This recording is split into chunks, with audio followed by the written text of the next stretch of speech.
Bought this luggage off of Amazon because I really like how it looks and it was really affordable, but I've seen mixed reviews about it when it comes to its durability. So to test it out, I'm gonna take it with me on my international flight right now from the United States to Korea and see how it survives after the whole trip. For context, this is fully stuffed with about 40 pounds worth of things. Most of it is clothing because I have a lot of clothes, but also because I believe that clothes will provide more cushioning on the inside and reduce the chance of any significant damage.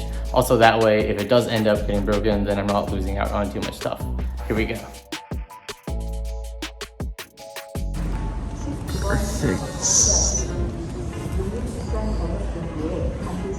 Alright, we made it all the way here to Korea, and as you can see, this luggage held up perfectly.